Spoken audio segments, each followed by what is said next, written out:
Picture, if you will, a kindergarten classroom. Lots of kids with runny noses, lots of kids sneezing, and of course very few of them covering their mouth when they sneeze. Little bits of infected spittle landing everywhere. And by the end of the week, almost everyone's infected with a cold and sneezing like crazy. Okay?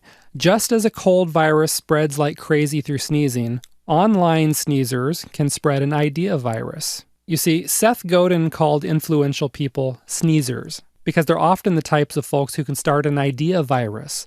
When a sneezer shares something on social media, a blog or some other platform, the product or concept takes off like crazy. One good example of a very influential sneezer is Oprah Winfrey. Back when she had her talk show, all she had to do was mention a book and it would hit the bestseller list literally overnight.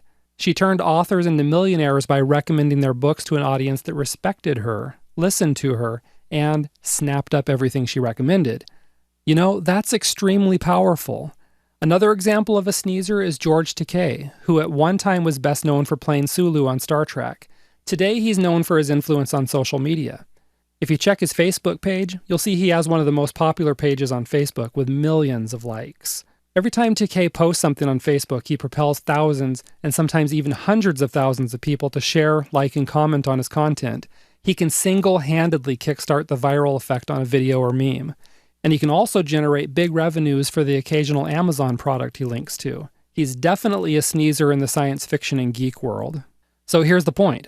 You need to find the George Takeis and Oprah Winfreys of your niche and get your products and viral content into their hands. Then, let these sneezers infect your niche by telling their rabid audiences about your ideas, content, and products. Now, generally speaking, influential people in your niche fall into two categories. The first category belongs to other marketers in your niche. These are the folks with the big newsletter lists, the big blogs, and so on. Their audiences are highly responsive because the marketers have taken the time to develop a relationship with these readers. These marketers are the heavyweights in your niche because they can make you a whole lot of sales in a very short amount of time.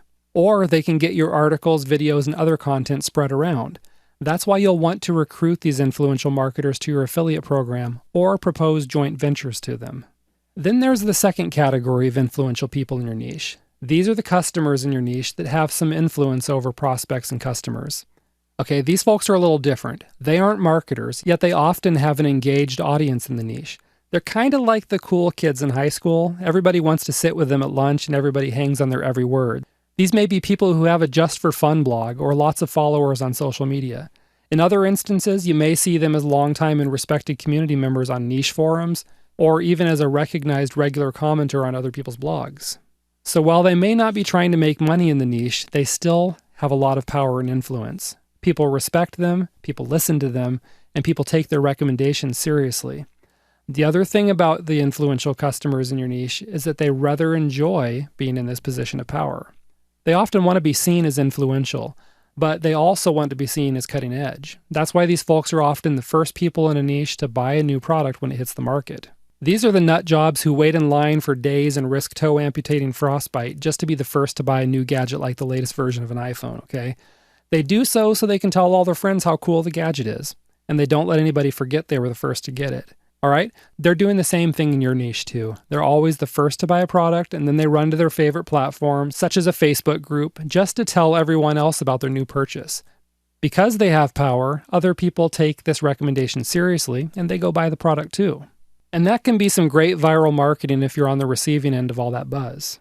So you gotta ask, how do you find and recognize these influential folks?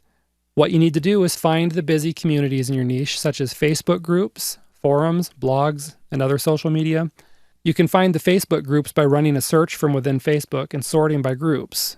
For example, if you want to find people talking about frostbite, you can search Facebook for words like frostbite, black toes, hypothermia, and toe amputation. All right? You can find other groups by running Google searches. Just search for your keyword alongside words pertaining to specific types of communities.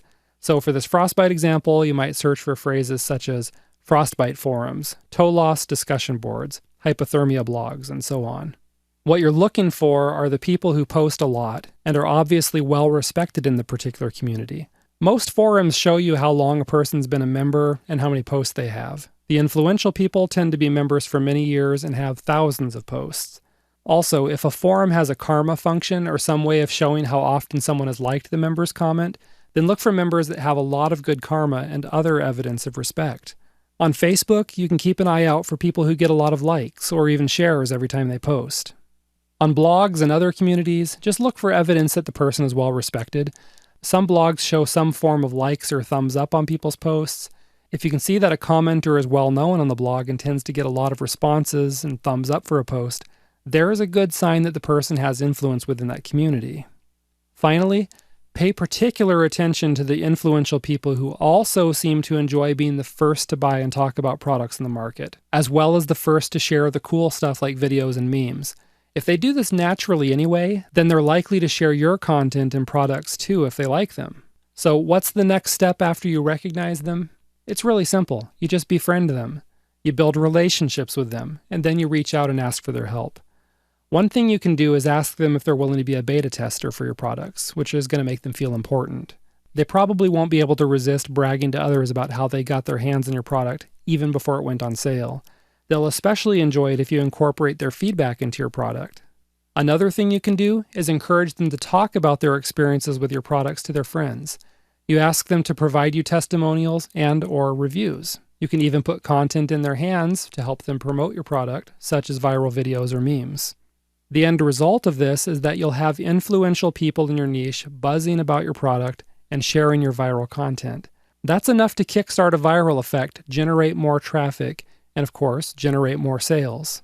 So that's pretty much how you get sneezers who aren't business owners to help you launch products and content in your niche. Remember, your customers are some of your best ambassadors for your products, so you'll want to make sure you enlist their help whenever you can. Now that you know finding sneezers is actually a good thing, let's go ahead and move on and you'll discover how to leverage other people's best assets.